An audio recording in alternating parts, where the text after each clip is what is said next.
หยะเลยสาวงามบ้านป่าอาจารย์กันคือมาอาการเนี้ยมันคือแอมบอกโคตรแสบแต่ว่าเสียดายที่มีอย่างติดหลายอยู่ในปีกมันว้าวงามหลายนี่เนาะอันนี้คือน้องแอทุกคนหยะเลยทุกคนเลยหากเห็นคนงามแต่งตัวใส่สินครั้งแรกเลยบ่เขาสิเอายังมากินมันนี่นำบดย่างยู่นั่นเอาจ้า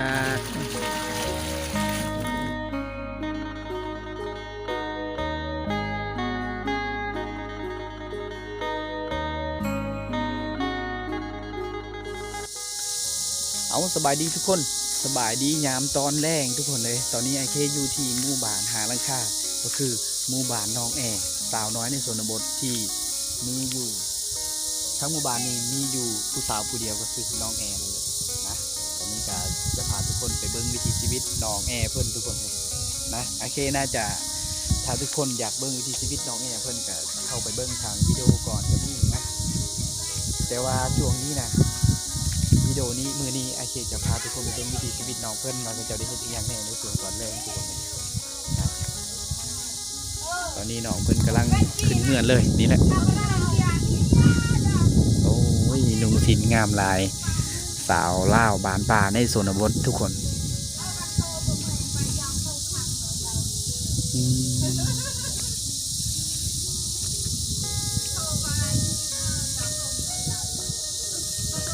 หมู่บ้านน้องแอพูนแมนซารีบ้านหน้าทุกคนนะเราเข้าเรายังก็เจ้ามีเราเขาครบได้พ่อน้องแอกับเพิ่นจะเฮ็ดเราเขานะหมู่บ้านหาหลังคาเฮือนยังบ่มีไฟฟ้าใช้แหละก็ยังบ่มีน้ำใช้ทุกคนเลยลำบากขนาดน้ำกินกายังบ่มีนะน้ำอาบแห้งไก่ทุกคน นะนั่นแหละโอเคจะได้พาทุกคนนะกาถือว่าน่าสงสารน้องเพิ่นทุกคนนะว่าจะใช้น้ำแบบใดจะกินน้ำแบบใดจะอาบแบบใดทุกคนนี่แหละวิดีโอนี่แหละโอเคจะให้ทุกคนได้เบิ่งแบบยาวๆเลยนะการดำรงชีวิตของน้องเพิ่นสาวลาวในส่วนบททุกคน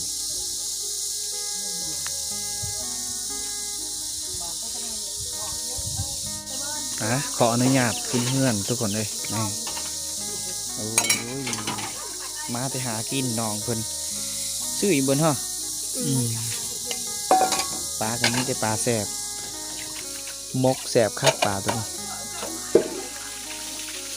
จ้อน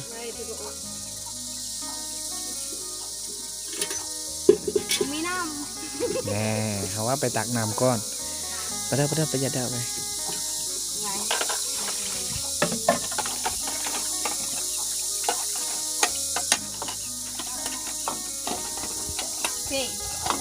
นึ่มเด้อมีวันเด้อพอกิน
ทุกคนเอ้ยผ่านไปหลายนาทีนะ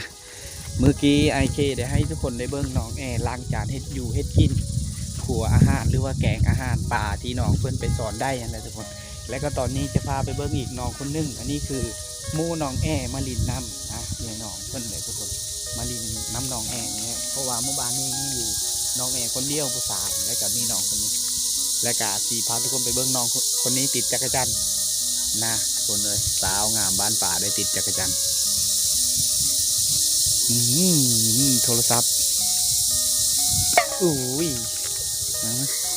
เราต้องตรวจขวากระไรอ๋อเจ็ดนาทีเลยติดตามมันเบอร์ใกล้อาจูจุใกล้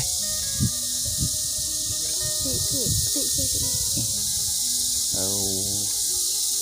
ราคาก็20,000ประมาณนี้เนี่ยมันเรียกตา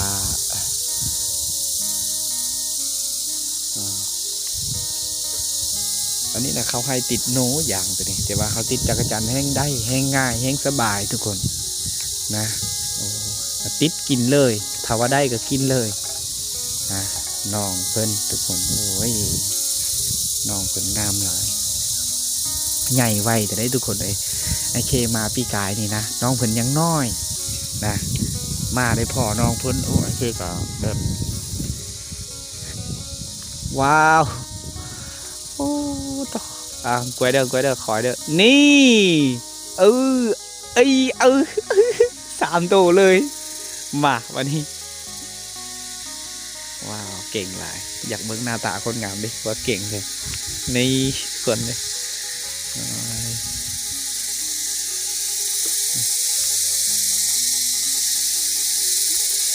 ได้หรือเปล่าได้จักตัวโว้เป็น4เป็น5ตัวแล้วแล้วไปแล้ววันนี้ฮะจ้าก็ดอนเนี่ยอย่าให้ก็ดอนเตะเละเตะงานเด้อว่าเขาอยู่จุดนี้มันเฮ็ดคือฝนตกเลยนะเหนี่ยวจักรจันทร์เขาว่าเหนี่ยวจักรจันทร์นะทุกคนวิธีกินแบบนี้เนาะอาจารย์กันก็คือมาอาการเนี้ยมันคือแอมบ่โคตรแสบแต่ว่าเสียดายที่มีอย่างติดหลายอยู่ในปีกมันจะมีข้อเสีย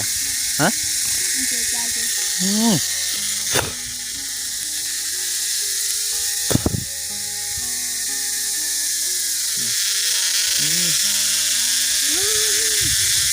อย่างนั้น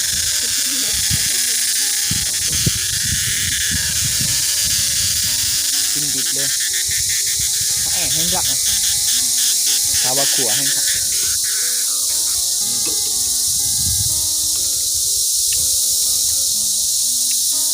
กินเงาะกินดิบแสบกว่าเฮาขัวอีกตัวเพราะว่าเฮาขัวก็แสบขอยเด้อน้องคนติดจักรจันทร์เก่ง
เจ็บกับก่อน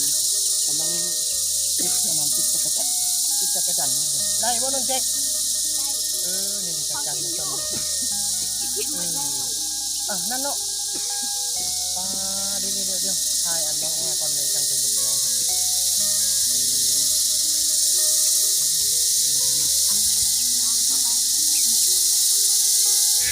ว้าวได้อีกแล้วทุกคนเขาต้องกินตัวแม่เลยน้องเพิ่นติด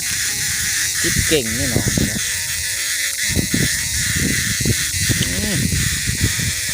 เอาน้องเพิ่นเมืองเฮือนบ่ให้ทุกคนเลย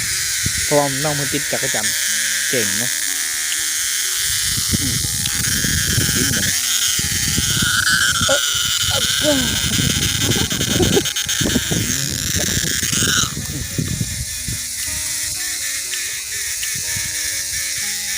วันนี้ไอเซซีถามน้องเพิ่นนะทุกคนแต่ว่าไอเซซีถามในภาษาอังกฤษ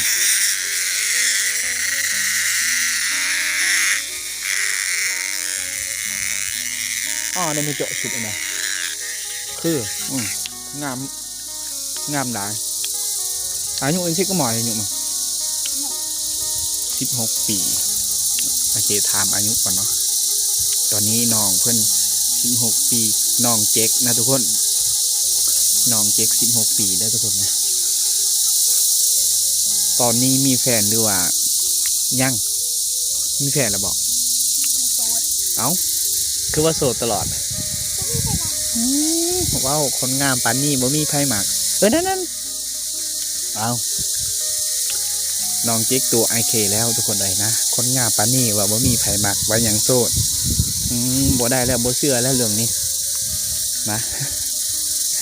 บ่เชื่อคนงามแล้วอีหยังเดี๋ยวกันเด้อแนบบ่แนบไปลำน้องเพิ่นว่ายังโสดไอเคจะบ่เชื่อแน่นอนทุกคนเลยบางทีก็จะมีคนสอนไว้ในใจก็มีเป็นหมู่น้องแอน้องคนนี้เป็นหมู่น้องแอนะสำหรับหมู่บ้านนี้มีน้องแออยู่คนเดียวมีผู้สาวอยู่คนเดียวมีเวลาน้องเพิ่นก็เลยไปลิ้นน้ำน้องแอนะตอนนี้กำลังติดจักรจันทร์กินกับไอเคเลยนี่วิธีกินก็ต้องง่ายๆถ้าว่าเขาขัวแห้งแสบเลยขัวใช้ขนอใส่ยังถ้าว่ามันแกมโอ้ยทุกคนเลยโคตรเอาสิไปใส่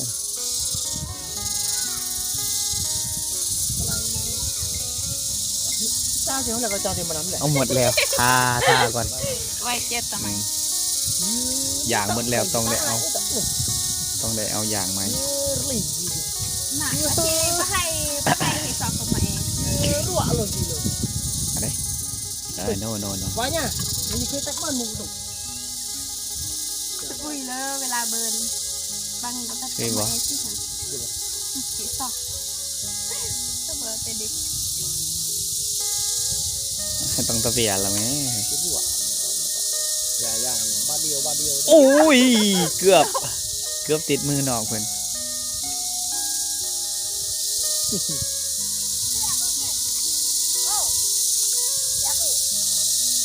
โน่พอสำนักพอ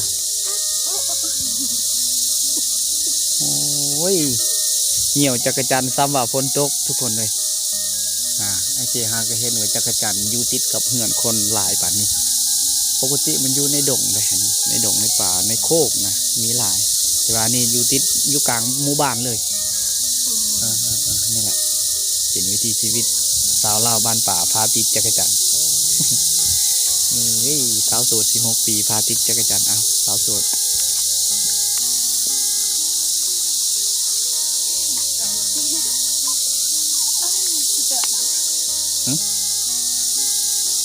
ก้าวอีกนั่นแหละหากินจักรจันทร์ที่ตกเหี้ยมาแต่อย่างน้องเพิ่นติดแล้วก็เลยแบบว่า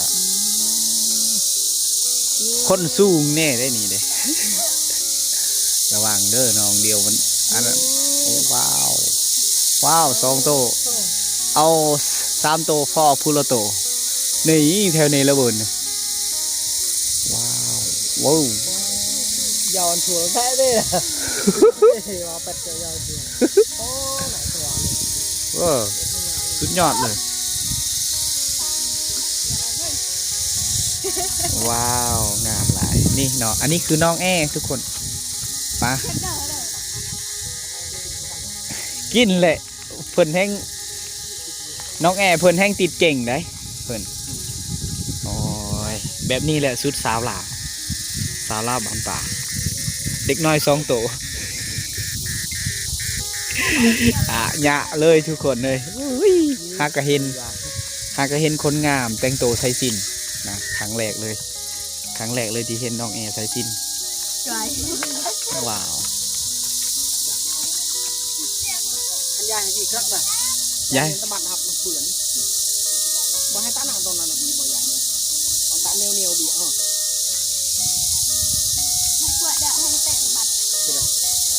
เดาๆเนี่ยโดเอาน้ำตาโคโคบี อันติดอะเต้เลยมอม แบบไหนก็เปื่อนเนี่ยเตี๋ยเราผู้หลำยายละเปื่อนยางเป็ดเป็นจ่าเตี๋ยเป็นไม่ได้ยายให้ตายนะครับ อากาศเราก็ไม่ดีเลยยายติดอะเต้บ่ติดอะเต้ร้ายกว่า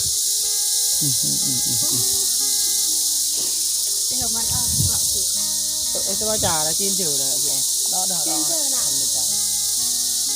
นอกก็จะโดย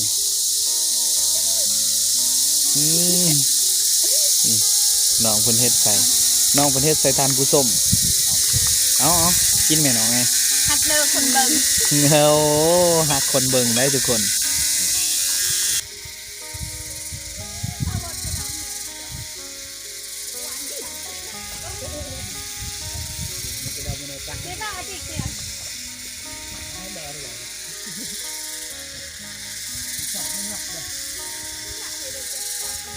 ไม่ไปยาวอันแทนงงเลยแม่มองจบ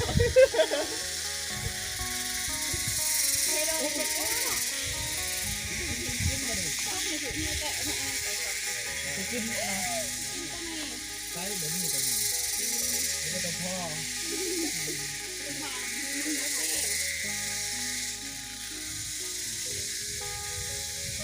นี่ครับตรงนี้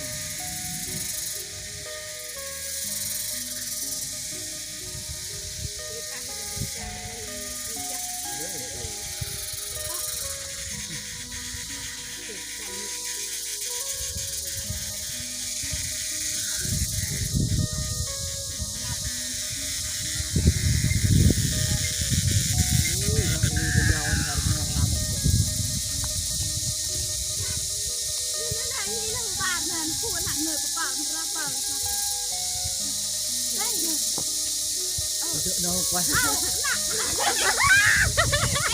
แม่เนาสิให้ได้ยินมีเลยเจ็ดนี่จะเป็นแบบแม่ทำไมที่บ้านดิ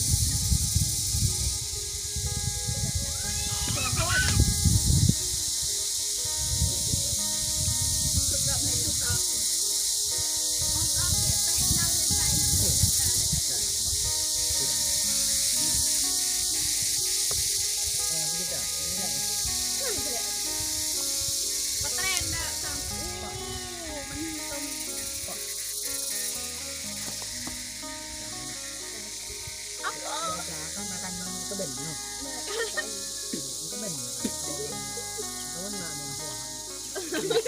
มันก็ว่ามันจะเอาหัวมันเท่ละกันมันเท่มันคือวางแกเดินลาเลยยัง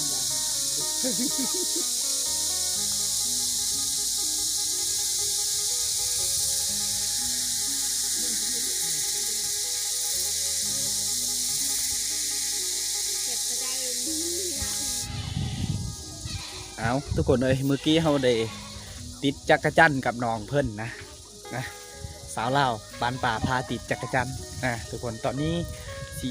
ได้พาทุกคนไปเบิ่งน้องเพิ่นตักน้ำนะว่าน้ำกินน้องเพิ่นนั้นอยู่ใส่ทุกคนเลยนี่แหละจะพาทุกคนไปเบิ่งนะวิดีโอนี้นี่แหละถ่า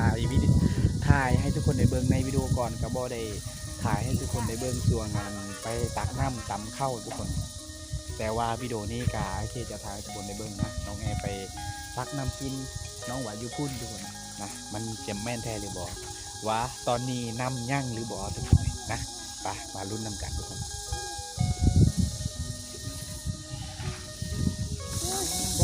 ธรรมชาตินำไปต่อ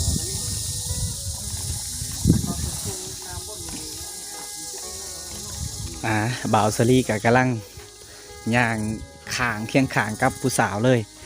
น่าทุกคนเลยนั่นแหละนี่คือเบื้องล่าง โอเคมักจะลักถ่ายเป็นเบื้องล่างของบ่าวสลีเพื่อน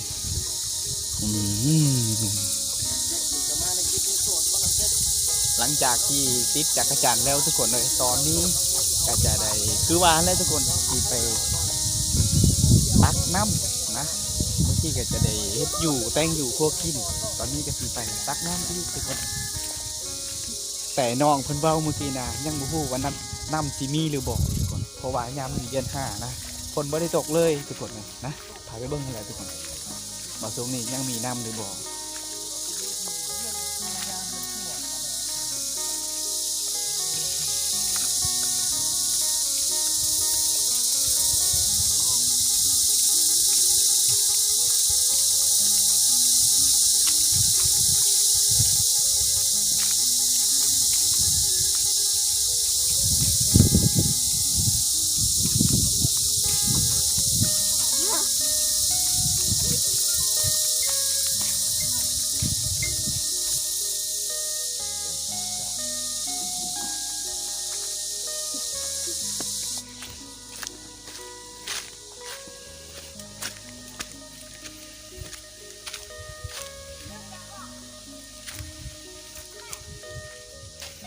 เอาขามดงขามป่า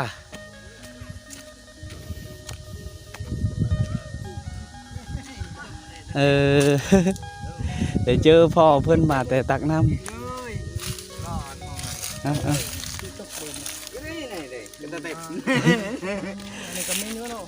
เดอะเทรด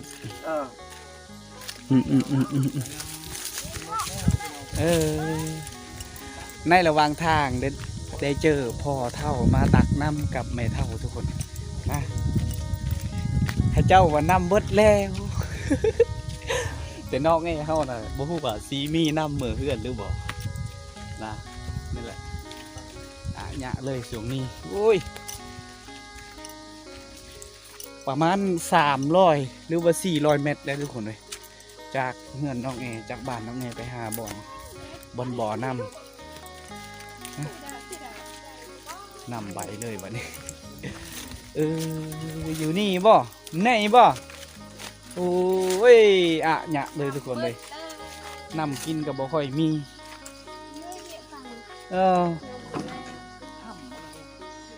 นี่คือบ่อนตักน้ำหมดแล้วตอนนี้แล้วเราสิเอายังมากินมานี่บ่เราสิเอายังมากินมานี่น้ำหมดแล้วทุกคนเลยมันเป็นอะไรนำมันเป็นห่วยนะย่างยู่นั่นโจตึงคู่เลยเอาให้ตักอีกนิดนึงจาก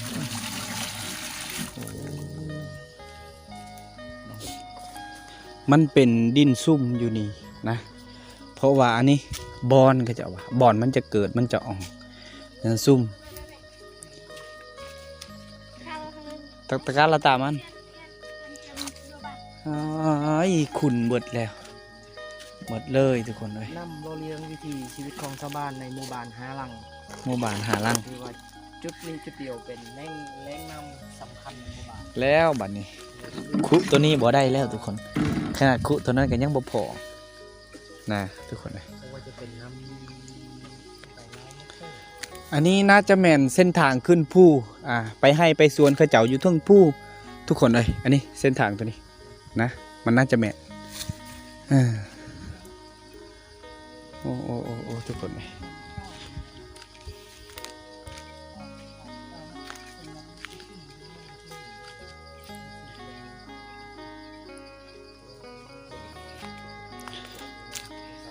มันบ่อนดินตามน้ำซุ่มอยู่นี่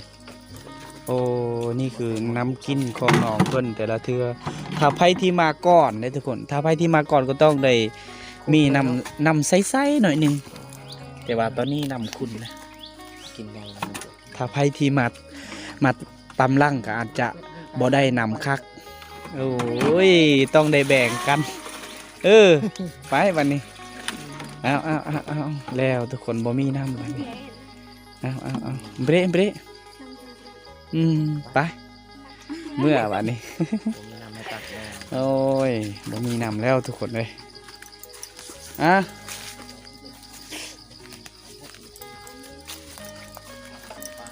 ตอนนี้ก็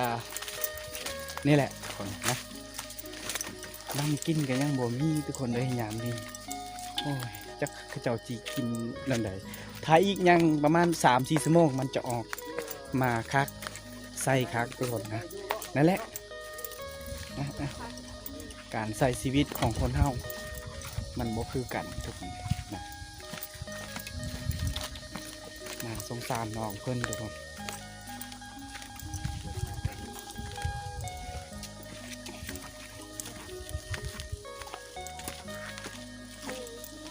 มันยังพูดได้ค่ะ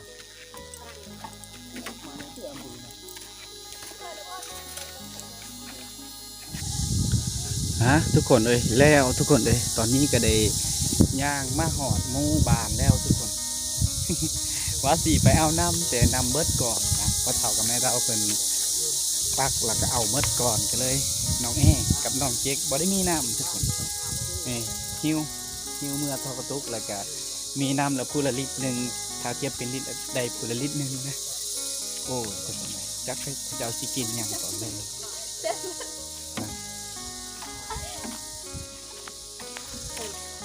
ไป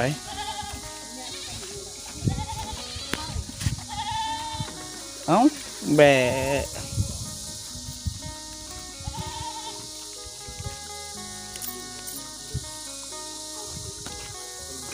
18 ปี16 ปีโอ้16 ปีคือไว้ใหญ่กว่าไว้ปืนจับบลูนู่ จับบลูพระอันนี้30 ปีเยอะเลย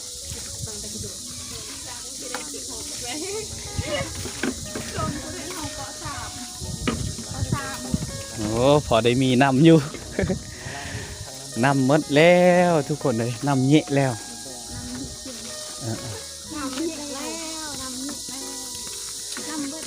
ถ้าว่าทายอีกยัง2 ชั่วโมงก็เดอะเถอะแล้วเอา